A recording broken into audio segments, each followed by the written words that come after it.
Salah satu daerah penyuplai ikan, kepiting, dan udang ke Jakarta adalah Bekasi, tepatnya di Kecamatan Muara Gembong. Daerah yang berbatasan langsung dengan Teluk Jakarta ini adalah lokasi favorit pemancing sekitar Bekasi.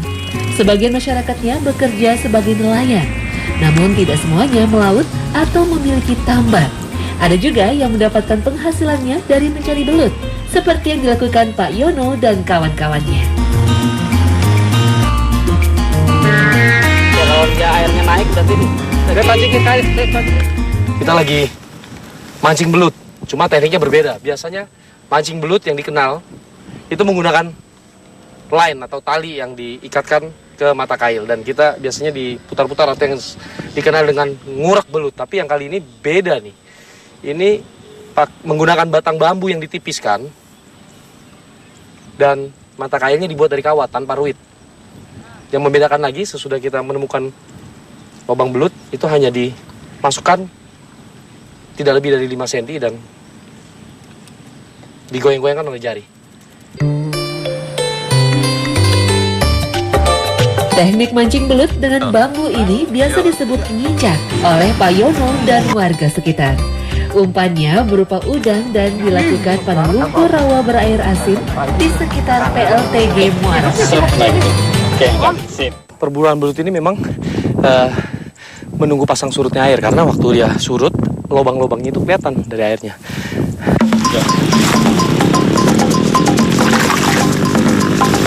Sini dekatnya, sini coba saya lihat sini. Sini. Cari lagi.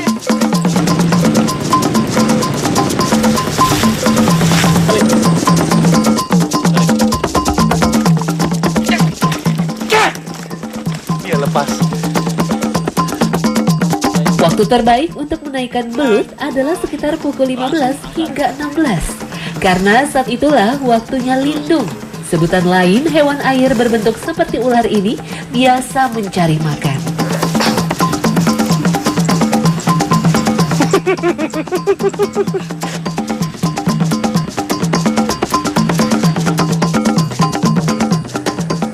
Belut tambak atau belut air asin ini, secara fisik kalau kita lihat bentuk kepalanya sama yang di sawah.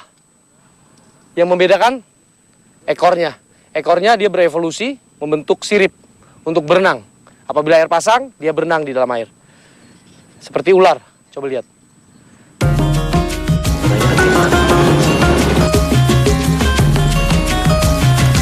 Belut sangat jarang dijumpai berkeliaran.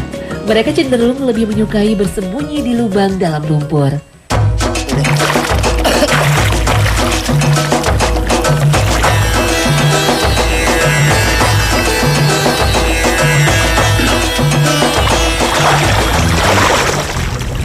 Coba lihat tuh. Sangat unik. Nah, yang namanya perburuan belut khususnya itu tidak harus pas airnya surut. Di saat air pasang pun masih bisa berburu, cuma caranya beda dari yang mancing. Ini ngerogoh, tapi di sini biasanya disebut dengan ngicak. Yuk kita lihat gimana caranya.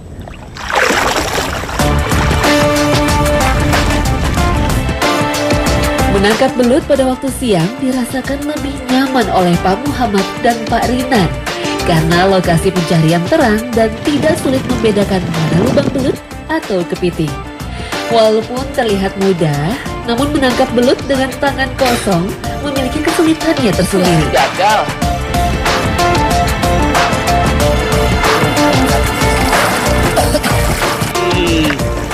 Keren banget, keren.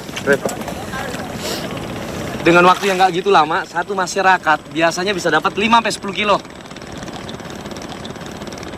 Banyak banget.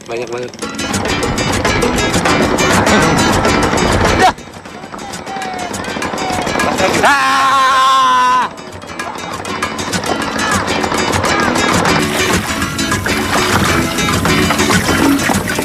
Dapat lagi. Seru sekali. Seru banget. Iya. Udah. Pengalaman lebih dari 10 tahun menangkap belut dengan tangan kosong membuat pekerjaan sukar ini terlihat seperti anak-anak yang sedang bermain-main di air saja. Bagian tubuh belut mengeluarkan lendir yang berfungsi sebagai alat pertahanan diri. Jika tidak terbiasa memegangnya, belut dengan mudah akan lolos dari genggaman.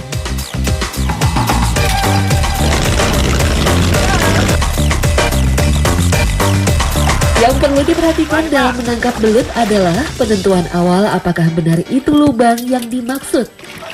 Jangan sekali-kali memasukkan jari ke dalam lubang, kecuali yakin itu adalah lubang belut atau didampingi oleh orang yang berpengalaman di bidangnya.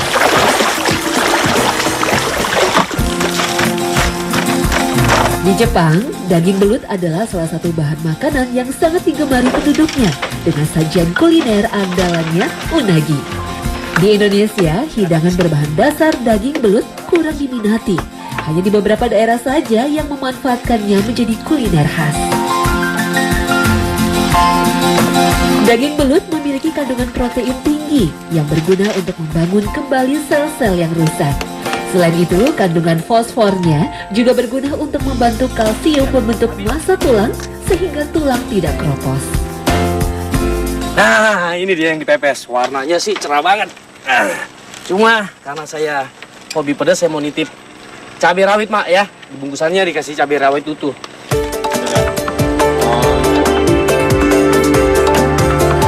Dengan kandungan kalori yang lebih tinggi dibandingkan daging sapi, maka olahan berbahan daging belut dipercaya dapat meningkatkan stamina. Tidak kalah penting, kandungan zat besinya yang cukup banyak sehingga dapat mencegah anemia. Sebenarnya banyak olahan kuliner yang bisa dibuat dengan bahan dasar daging belut. Tinggal tergantung selera dan kreativitas dalam memadu padankan bumbu sehingga tercipta hidangan yang nikmat dan menggugah selera. Ya, bumbu udah siap. Sebelum kita masukkan belutnya, kita kasih potongan irisan cabai.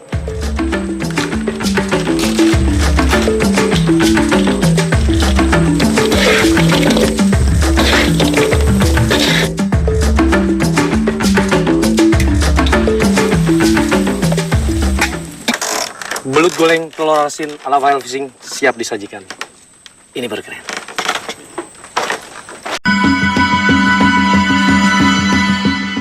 Patah ini kayaknya sih. Oh enggak. Di setiap teknik memancing dan spot pencarian, hampir bisa dipastikan terdapat ahlinya.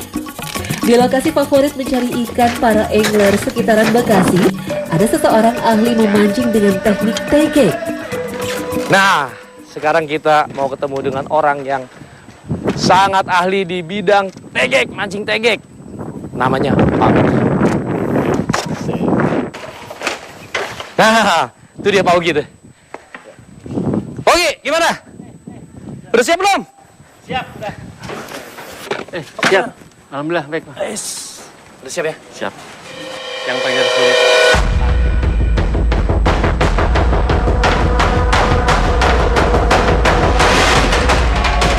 Oke, jadi bagaimana aturan main kompetisi kita nih? Kita pakai peraturan pertama kita banyak-banyakan. Banyak-banyakan ikan ya? Ya. Oke. Yang kedua kita cari payus. Oh gitu. Kenapa harus payus? Target yang paling sulit. Oh, paling sulit ya? Oke.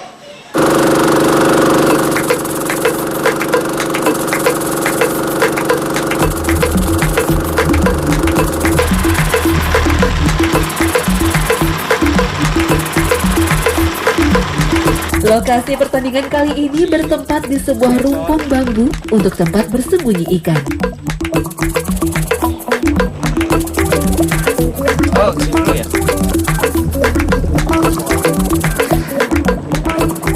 Ini teknik mancing tegek. Ini salah satu teknik mancing yang tertua. Dulunya, satu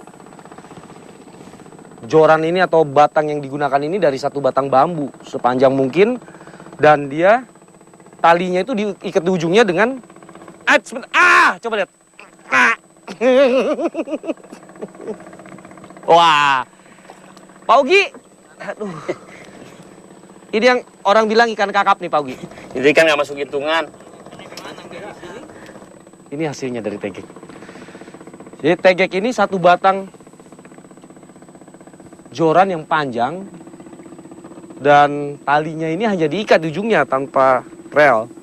Dulunya menggunakan bambu, tapi perjalannya waktu semakin modern, sekarang kecilkan seperti ini. Sehingga untuk ngebawanya lebih gampang.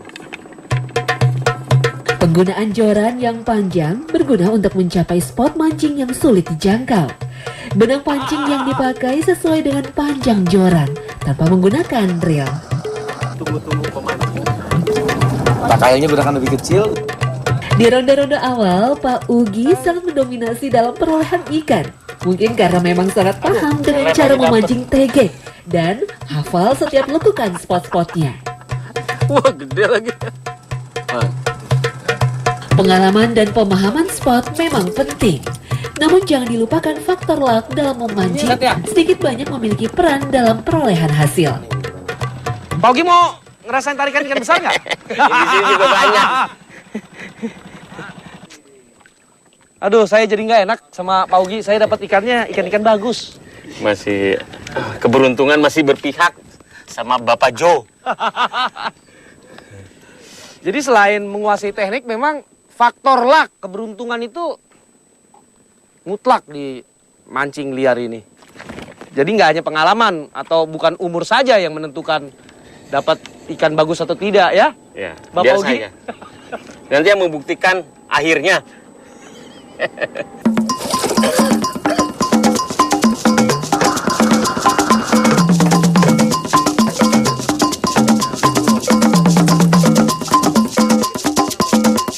Pasti kalau rame-rame ada aja satu orang yang tidak dapat. Yaitu memang nggak ngerti kenapa itu.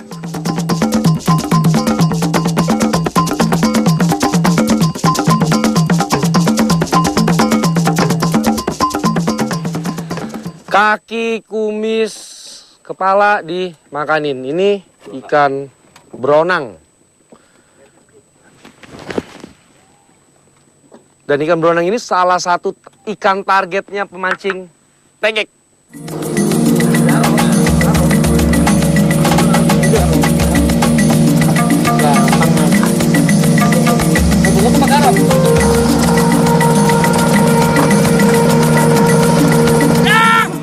Sabaran.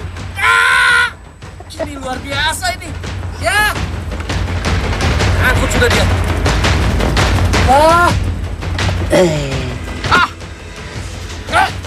Tuh, tarik terus. Keluar terus. Ini kalau pemula tuh banyak gaya, tapi putus. Iya. Putus, ikannya besar sekali, pasti besar. Biasa pemancing pasti bilang kalau ikan yang lepas pasti besar. Tapi memang besar. Nampaknya kerja keras memperhatikan ujung kail ketika ikan menyambar dan menunggu saat yang tepat menarik joran membuahkan hasil. Skor sementara berimbang.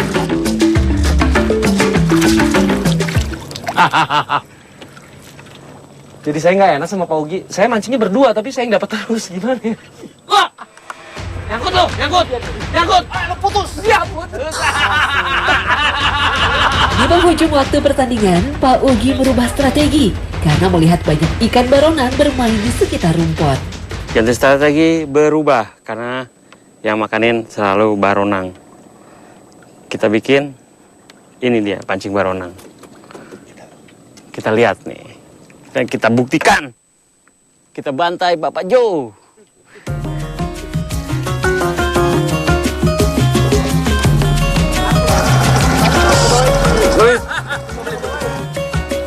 Keren. Ini dah. Tuh. Ya. Ini. Mancing gampang ternyata. Itu. Apa sulitnya ya ikan banyak begini? Ini bisa dibantai habis-habisan ini kayak gini nih. Babak ini harus terhenti karena cuaca yang kurang bersahabat mulai datang. Jika sudah ada tanda-tanda demikian, sebaiknya menyingkir dan mencari tempat perlindungan.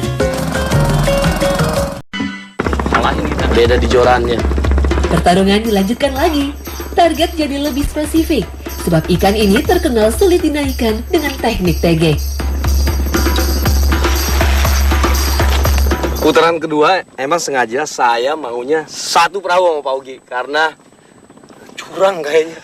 Cara parkirnya aja beda, setiknya saya dikasih yang pendek, tapi sekarang saya berani tanding ulang dan target kita kali ini ikan bulan-bulan tarpun. Siapa yang dapat paling besar atau terbanyak dari spesies ikan tarpun, dia yang menang ya Pak Ugi ya. Yang kalah goyang dumang katanya. Asik.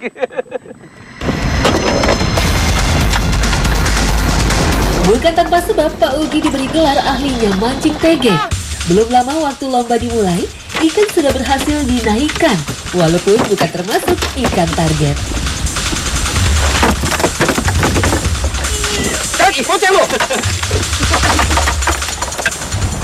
Jadi layaklah kalau Pak Ugi disebut Raja Tegek ya. Luar biasa, Ren.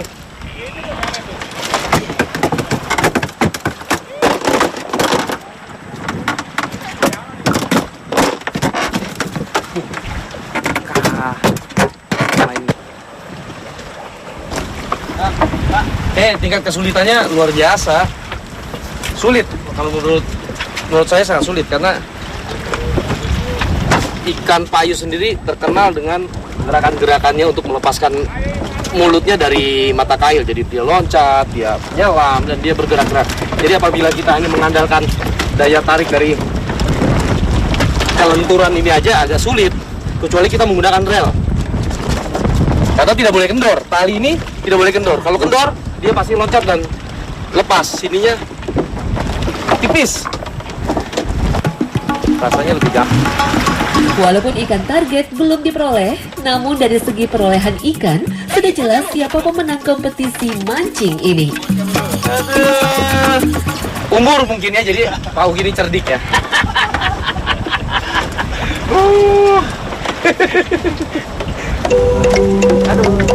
Tidak penting siapa yang menang atau kalah dalam sebuah pertandingan. Yang utama adalah membangun semangat kebersamaan agar persahabatan dapat terjalin dengan baik dan indah. Ini belum bisa mancing, lagi latihan. Saya kasih naik. Saya kalah umur aja sama Pak Ugi. Dia lebih tua. Biasanya yang muda lebih pinter. Ya. Mocel lo, mocel. Ya. Doanya biasanya banget.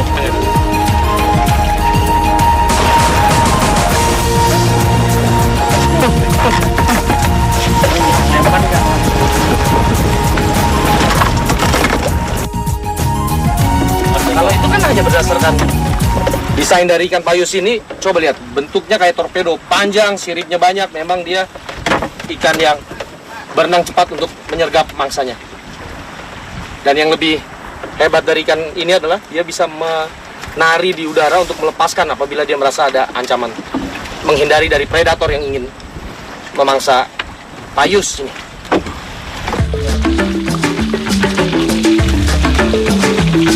Usai pertarungan yang melelahkan, Pak Ugi berbaik hati membuatkan makan siang dengan menu andalan daerah setempat.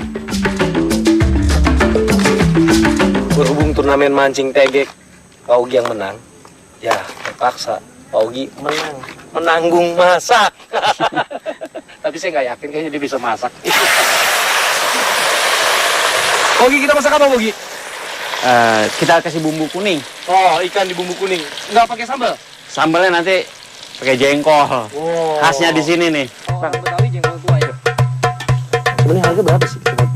Jengkol buat sebagian orang Indonesia merupakan makanan favorit karena teksturnya yang empuk dan nati bila dimasak dengan baik serta cita rasanya pun legit. Hidangan berbahan dasar jengkol sering juga disajikan sebagai lauk dan menu utama dalam sebuah acara makan keluarga.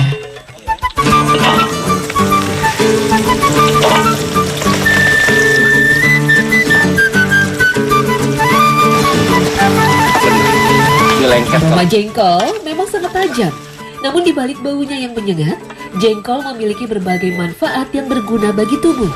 Di antaranya dapat mencegah anemia karena mengandung banyak zat besi, mencegah osteoporosis, mengatasi penyakit jantung koroner dan diabetes. Namun hati-hati jika mengkonsumsi terlalu banyak jengkol, bisa mengakibatkan terkena penyakit jengkolan atau sulit buang air kecil. Ini saatnya untuk masukkan kuliner kali ini yang sangat spesial. Jengkol.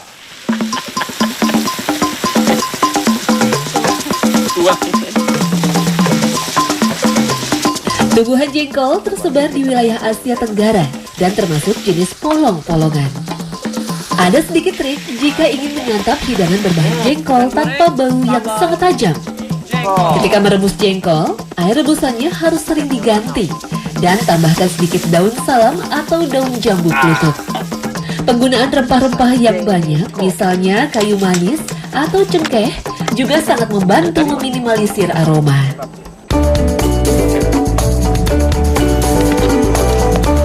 Ikannya mungkin karena dibumbuin, jadi ikannya memberikan cita rasa yang gurih. Cuma memang kalah dari jengkolnya. Tapi perpaduan masakan ini menurut saya istimewa.